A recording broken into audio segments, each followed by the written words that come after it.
Hi everybody, welcome back to my channel. Today I have a highly requested video and it's all about my skincare routine and skincare sort of regimen that I go by. Now this video is not sponsored at all, so just before I get started I just wanted to let you guys know any of the products I'm going to be showing, none of them are sponsored. These are just products that I've been using for quite some time. But before I start talking about products, I really just wanted to go through just some of the other things other than products, because I know when you watch skincare videos, a lot of them just kind of harp on these different skin creams, serums, oils, and all this kind of stuff that people use. But I really wanted to kind of hit home with some of the other things that I think are really important for skincare. So I want to start with the first thing, which is diet. I find that when you're eating like a more well-balanced diet, not too much fried foods or sugars, I find that that really shows on your skin. And especially just avoiding like high sugary foods, eating more like nutrient-dense foods is like a really big key to keeping your skin looking really glowing and hydrated. And now speaking of hydration, the next thing I want to talk about is water. I take a cup of water literally with me everywhere. I actually have one sitting right here. And I just want to tell you guys that water definitely does do wonders for the skin. Now, along with diet, I wanted to talk about exercise. Sweating through your pores in your face and on your skin is really good for your skin. And it actually is like a self-cleanser. It actually just makes your skin look really clean. So the first thing I talked about was diet, then hydration, which was water, and then also exercise. So I think those three things go really hand in hand. And if we can kind of balance those three things, I feel like your skin will just automatically start to look really good.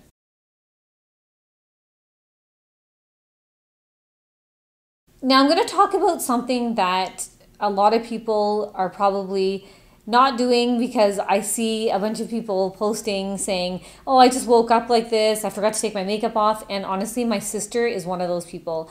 She often will send me selfies in the morning, or she'll stay over and she'll be like, oh, I forgot to wash my makeup off. So I think washing your makeup off at the end of the night is a big thing. I kid you not. Even just having like mascara on my eyes, I cannot do it. I don't know how people fall asleep with their makeup on. It's just crazy. So if you can avoid leaving your makeup on and washing it off as soon as possible at night, that's an amazing thing for your skin as well. And the other thing I'd like to mention, I want to talk about SPF, and I'm going to be showing you a few of the products that I use that contain some SPF. The sun can do so much damage to your skin, so I think it's really important to use SPF. And whenever I can, I do wear glasses, so it kind of covers like my eye area, and then I also try to wear like a baseball cap or like one of those like sun hats if I'm outside, just to avoid getting like too much sun exposure. And there's two other things that I originally did not have on my list, and it just came to me as I'm talking to you guys. It's definitely washing your pillowcases. It's really important that the pillowcases are clean, because all of that dirt is going to go back onto your skin. So I find that keeping your sheets and pillows clean is a really big thing that a lot of people tend to forget. And sometimes people will wake up in the morning and say, oh my God, why did I break out? Or oh my God, I had like a pimple on my face. Where did that come from? So that's one thing. And then kind of along the same lines, I would say makeup brushes. And I'm not just saying like makeup products on the brushes. I'm talking like dust particles. If the brushes have been sitting in my little holder thing for a while, I don't know how much dust has accumulated on there. And that stuff is just going to get clogged into my pores, and it's just going to make my skin more irritated. So now I'm going to move on to some of the DIYs I do. So if you guys have been following my channel, I really like to do a lot of facial masks. And some of them I like to do 2 to 3 times a week, and I'm going to link those videos down below so that you guys can take a look at them. One of them I'll just mention really quickly is the Turmeric Mask. It does wonders for your face. So if any of you guys have tried that mask, it's so amazing. And also lately, for like the past, I would say year and a half, I've been obsessed with aloe. My father-in-law is like my godsend for this. It's so funny. Every time they're gonna come over, I call him and ask him to bring me a strip of like aloe. It's like the real aloe. And I just literally cut it open and I rub it on my face. And I just kind of let it sit for a little while and then I wash it off. It's so good. Oh my God, I feel like it makes my skin look so fresh. And it's definitely a DIY as well. It's not even like any processing to that. So it's just a straight product on my face. Now, another thing I'd like to mention is Derma Rolling. I'll link my video down below. I've done a full video on Derma Rolling. Derma Rolling definitely has to be one of my favorite things to do for my skin. I tend to do it about 2 to 3 times a week, especially at night. And I'm gonna link the video down below so that you guys can watch it. And it just kind of makes my skin look really, really like fresh. And it also promotes like blood flow and all that good stuff. And you guys will see that in the video if you guys watch it. And I have it here actually for you guys. So I just bought a new one actually I'm going to be using.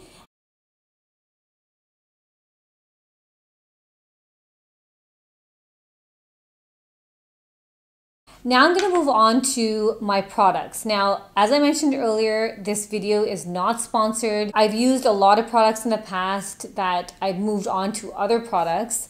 For example, I used to use a lot of Vaseline on my face, and when I tell people that, I think they think, oh my God, like I can't believe you use Vaseline on my face, I would break out.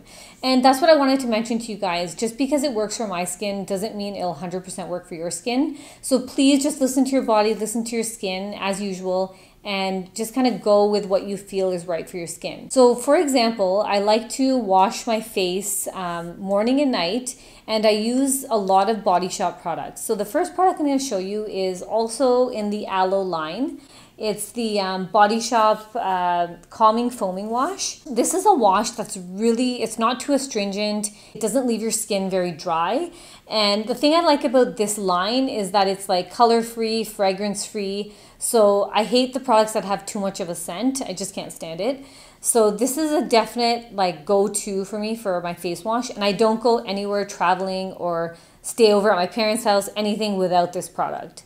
And again, another Body Shop product from the same line is one of my favorite moisturizers. This is the Low Soothing Moisturizer. And as I mentioned to you guys before, this one has an SPF 15. There's a long line of all these SPF moisturizers at the Body Shop, but unfortunately, I think they're discontinuing this aloe one. So I don't know what I'm going to do. They do have like the seaweed, vitamin C and all that kind of stuff, but this one has been my go-to. As I mentioned, it has no scent or color or anything like that. So if you guys have any recommendations, please let me know below because I'm looking for a new moisturizer that has SPF. Now, speaking of SPF, Vichy has been my go-to for several years. I always use this. This one is an SPF 60. It's the Ideal Soleil.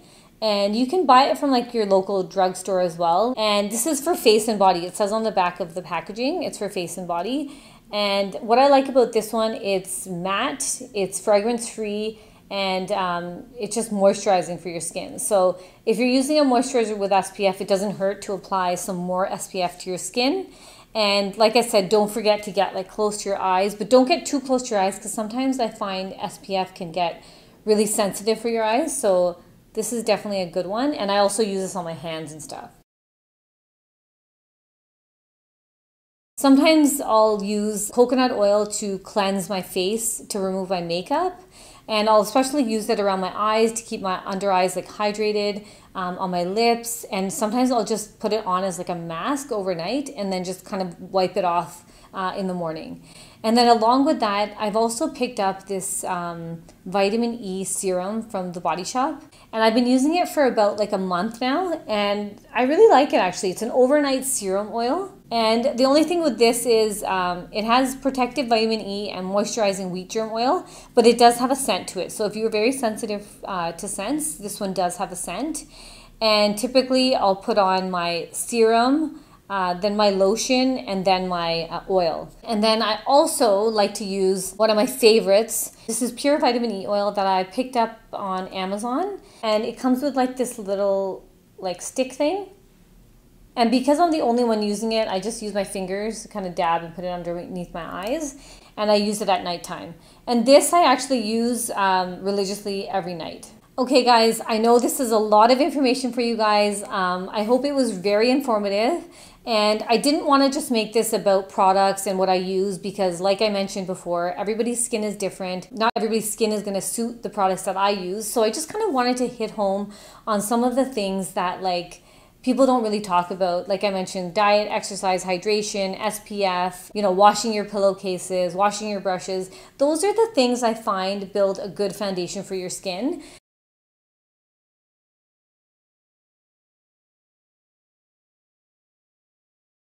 hope you guys enjoyed this video, and I'll see you guys soon. Bye!